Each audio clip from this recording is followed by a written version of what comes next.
Hi, everybody. Welcome to another episode of Flex and Reflect Sunday Sit Down. This is a weekly segment that I do where I sit down and I answer everybody's questions in relation to health, fitness, wellness, nutrition, and mindset. So today, I think seven is the magic number in terms of the questions that I'm going to get through in hopefully 15 minutes. We'll see how we go. First question.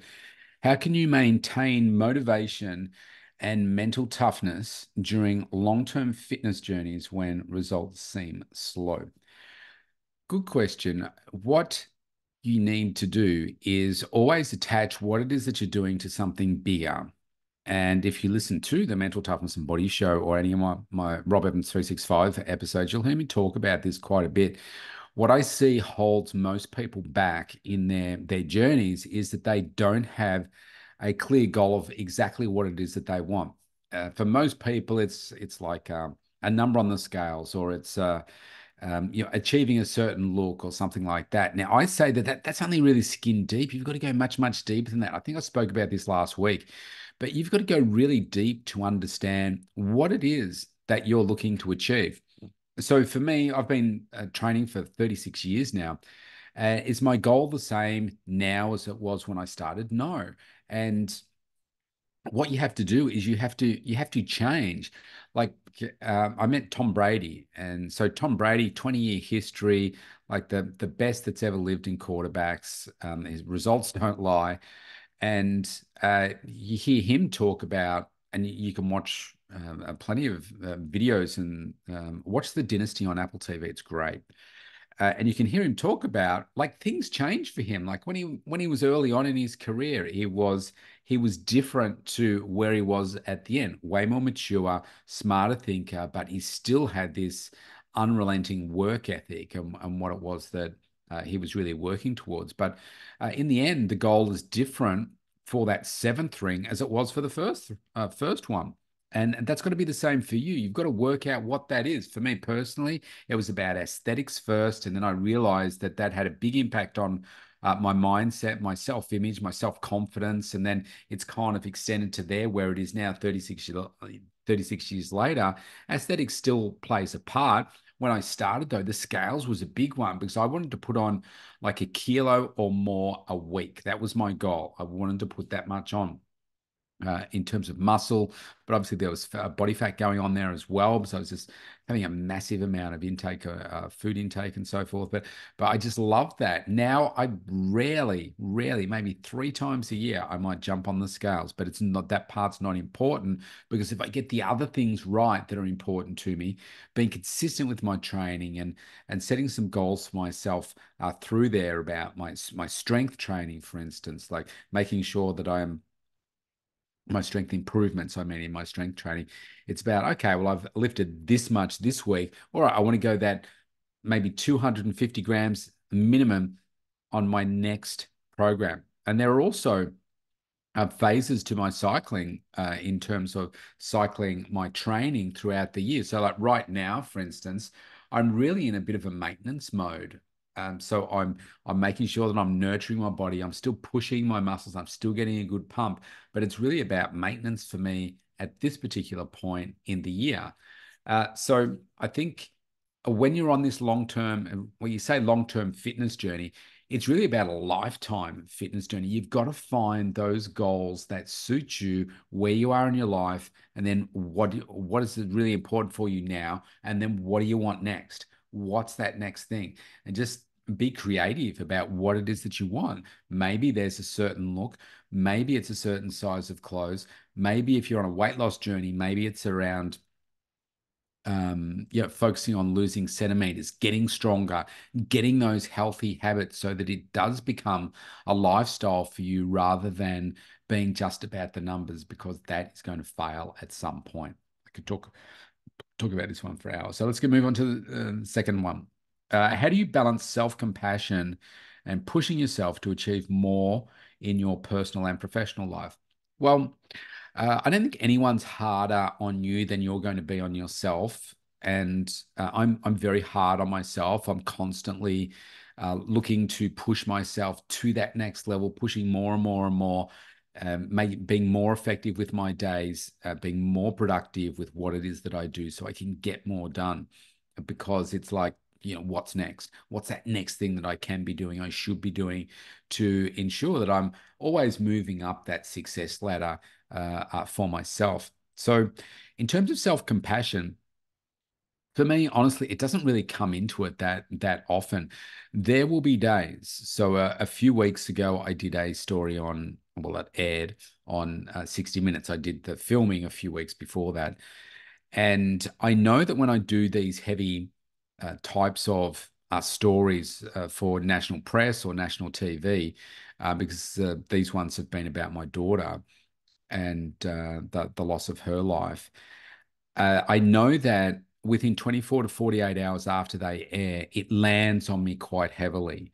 And what I mean by that is it's emotional fatigue, I think, because it means that, look, like for the 60 Minutes one, big story, global story, and it's like, okay, how's this going to be impacted? What's going to be the flow on effect for me from all the people that watch, et cetera, et cetera.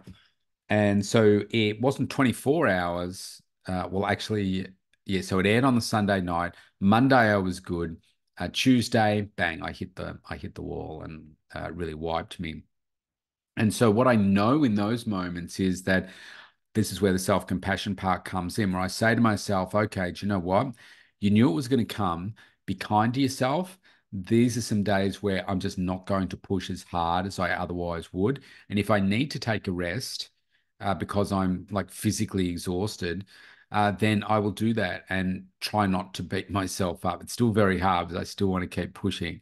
But they are the moments. But what I do find is most people don't push themselves hard enough, and when things do get tough, they don't push. So what I want you to do is not think, oh well, this is a tough moment. I should be compassionate with myself and just allow myself not to do not to push any more or to go and do something else instead. When the reality is you're being a little bit soft on yourself and you should push through. And that's what I've conditioned myself to do. It's just that, in those instances where it is, super, super impactful, like what I was just talking about, then that's when I give myself the self-compassion. But I think you need to make it a very, very rare for yourself when you're going to do that, because otherwise that will become a habit and you find out, well, you're really not getting anywhere. You're really not progressing your life to that next level, progressing your health, your wellness, your training. You're not going to that next level where what you need to do is push through.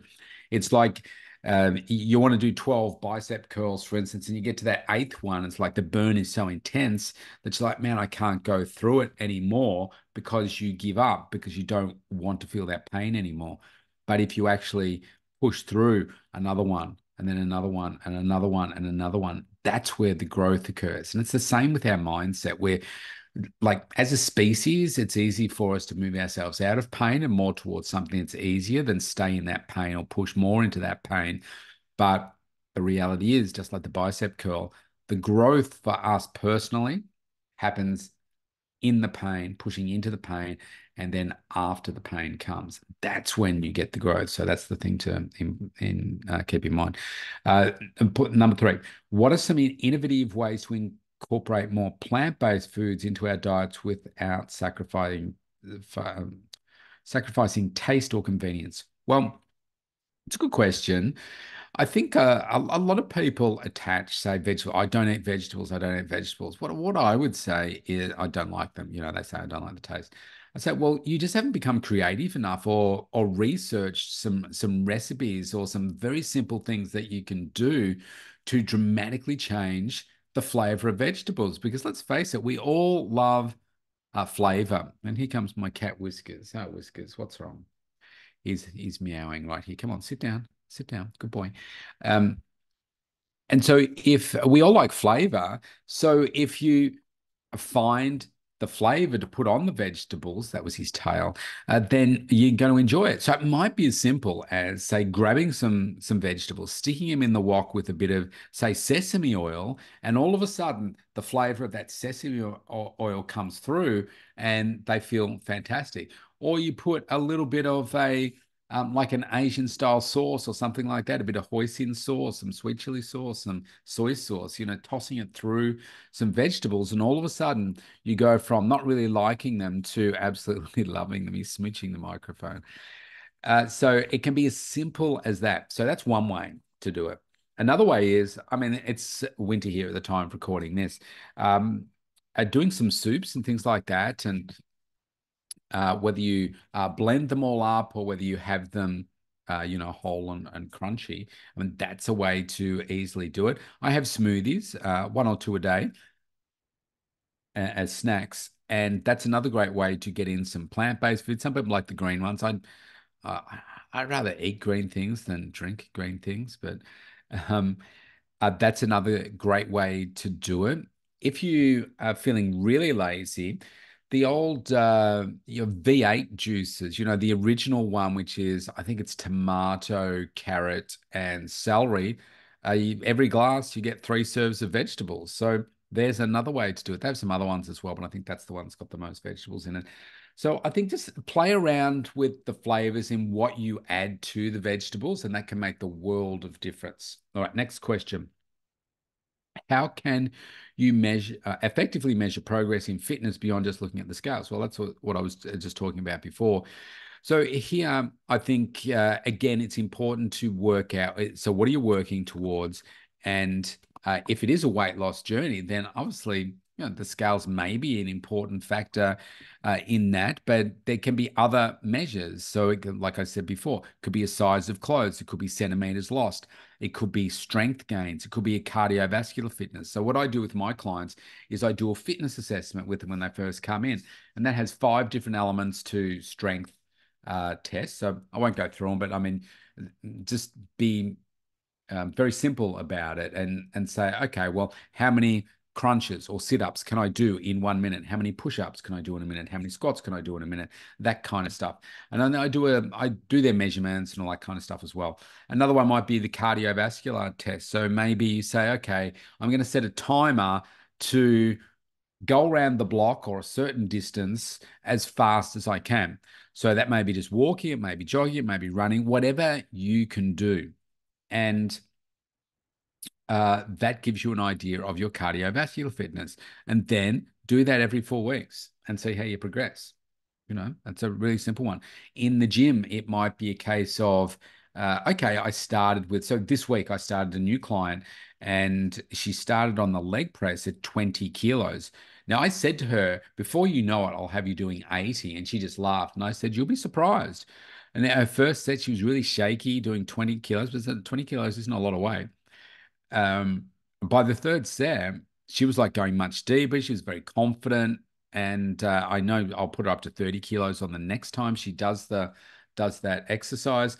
And it's just progression. So that's another way. Track what it is that you're doing. Track what you're lifting. That's another way to do it. And also focus on things that perhaps you wouldn't normally think about is your food, your habits, your energy, your sleep, how much water you're drinking, those types of things. How often are you taking supplements? Track your mood, track your energy levels, like just your perception of how you feel right now. Are you really tired? Are you energized? How much sleep did you get last night? How much water are you drinking? All of those things. And then over time, you'll start to see that, yes, there's a common theme in when I don't sleep as well, I don't drink as much water.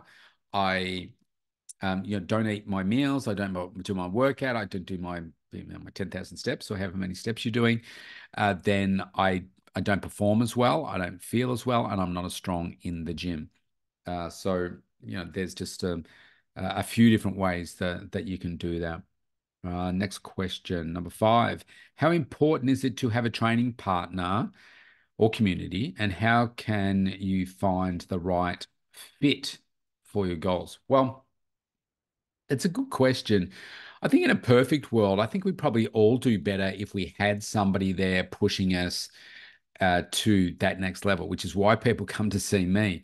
Now, for me personally, I've tried to get people to come along with me for those sessions. I've also tried to find a trainer in my area that I could go to, and I don't mean this to sound pompous or anything, but I have not found any trainer in my area that I would pay to train with because I guess I have a very high standard as to what it is that I'm looking for. So most of the time I train by myself. I've trained with people before, like friends and stuff. They drop away because they can't keep up with the consistency that I want to train. So I've been doing it for 36 years. Most people can't handle that. They can't handle the intensity of the workouts and that kind of stuff. So it is really hard. Is it important? Well, I think it can help you, but you've got to be the one that does the work, right? The training partner can't do that for you. And so I think you need to, if you really want somebody in that space, pay someone to do it. And then you know they're going to be there. A friend will let you down. That's just the bottom line. Oh, I've got this thing on. I'm sick. I'm unwell. I don't feel like it today or whatever. And then you'll start to attach your success to them and say, well, if they're not going, I'm not going either. And it's a major pain. So it can be helpful, but honestly, if you really want results, learn to do it by yourself or get a good coach. Now, I coach people all around the world with this, so that's the other thing. So I can be in your pocket on the on the magnet on your phone in the gym or whatever, and while you're training at the same time, or just coaching you through what are the struggles and challenges that you're having and how do we get through those outside of an actual training workout. Next question. What are some common traits or habits of your most successful clients? All right, so I've already touched on a bunch of these. The main thing is that they are committed to achieving change. They're committed to that next level that they wanted to achieve in their lives. So they're committed to getting the results. They're committed to changing their lifestyle. So they're committed to sticking to the meal plan that I give them. They're committed to listening to what it is that I say. So they're coachable, in other words. They are tracking what it is that they are doing. They're tracking their food, like on my app that I use. They send that to me. I can review it. We have discussions on that. They are driven. Okay, they're a 10 out of 10 in terms of their commitment to do whatever it is that I say for them to do. They keep in mind, I never give people things that are impossible or are unhealthy or just silly. I don't do the diets or anything like that. It's all life sustainable, and then it's coming up with a solution for them that fits their needs, their goals, and where they are right now. And not everybody can go to here straight away, so we need to go, slowly, slowly to get to that point. Whereas some people are different. So it's about learning about each person and how they do that. But they're the most successful traits. I know within a few minutes as to whether this person's going to be successful or not based on what it is that they're telling me. And then actually, now that I say that, another trait that they all have are no excuses, right? There's just no excuses. So you've got to do the work and don't make up any excuses. Get a coach. All right. Last question. What motivates you to keep pushing? Well, I was sitting in a seminar. I think I might have spoken about this just recently. I was sitting in a seminar with somebody, and they asked me, "said, oh, you said you're really hungry, and why is that?" And I think a part of it links back to I was bullied when I was younger. I had a very poor self-image, self-worth. In some ways, I didn't think I'd ever really amount to anything. And I had a lot of toxic conversation with myself. And if I think about what drives me now, it's probably just that uglier version of myself all those years ago. And if I could only go back and have that conversation with myself, but there was on some level I knew that life would not always be, the bully, the struggling, the no friends, the not knowing what I was going to do as a career and all that kind of stuff. And I guess that just drove me to keep on moving forward. And so I created some focus. I'm a very focused person. And so whatever I put my mind to, I will do it. So it was like, okay, I wanted to become an accountant. I became an accountant. I did my uni degree. I then wanted to become a chartered accountant. So I became that. Then I wanted to get into industry. I didn't really know what the end goal was. I just knew what that next step was and that I was hungry for that next step. and 19 years in corporate then brought me to the decision of saying, do you know what, I need to get out of this. I want to do something that's more meaningful in my life and for others have a greater impact. So I started my own health and fitness business. And so 15 years later doing that, I know that it was absolutely the right decision for me. But I think even today, I go back to that toxic younger version of myself and say, I'm going to prove you wrong, sunshine. And I'm going to keep striving to be the best version of myself. I think the accountability from my coach also really helps. I mean, I'm doing at least 2 to 3 calls with my coach a week. They're not all one-on-one. They are like a group environment, but he's there. You can ask questions, that kind of stuff. Sometimes I have some one-on-one time here. When he comes to Australia, because he's based in the US, if he puts on an event, I will go to the event. If he doesn't do one in my hometown here of Melbourne, I will travel to go into state to see him. That's important for me in terms of accountability, building that strength, but strengthening bond between us, because most people won't go out of their way to do those sorts of things. And I listen to him every day, multiple times. So I have his voice in my ear, and that accountability and seeing his success and his work ethic and his focus really resonates with me and helps drive me. And I think for many years, I used to beat myself up with that toxic conversation about, what's wrong with you? That's actually what I used to say. What is wrong with you? Because everybody, when I was younger, they liked going out, they liked drinking, they all had like girlfriends and partners and that kind of stuff. They enjoyed accounting. They like to travel. They like to do all of these things that I didn't like to do. And I thought there was something wrong with me. It's like, but I don't want to do those things. They don't interest me. And it was like my coach, he is very much like that. And so when I hear him talk about those things, I'm like, see, there's nothing wrong with you. There's nothing wrong with you. It's just that you don't like it. And what you have to realize is that success is like a pyramid. There's not very many people at the pointy part of the pyramid, right? And so um, if you understand that to be successful means doing the things that most people are not prepared to do. They want the result, but they're not prepared to do the work. I realized that I was doing those things. And when I learned how to do them better and to do them more consistently, then that's how my success started to also grow. And so that really makes me excited knowing that, yeah, like people are going out and then like we just had a long weekend last weekend. We've got a new weekend here this week. And most people go away, go out, do those things. Not me. I worked a normal day, Monday. I worked my normal day on Saturday, very busy up to lunchtime. Then I did my household chores and everything else. And then I work on, okay, let's build myself a little bit more. How can I improve myself? Sunday is the day that I set myself up for success for the week ahead. I do probably half a day of work there. And then the other half a day is, like about self-improvement and that kind of stuff, spending time with my daughter, taking some time out. But I'm doing things that most people don't. And that excites me because that's what makes me get results that most people want, but just say, well, it's just too hard, and then say that, well, you're just doing it wrong. So, okay, I'm happy with my results. Thanks very much. All right. Thanks for all those questions this week. I did not do well with the 15 minutes. I think I did 15 minutes. So actually, no, 20 minutes, I think it was. All right, maybe 25 now that I look at it. Sorry. Have a great week, everybody. Be strong and be healthy.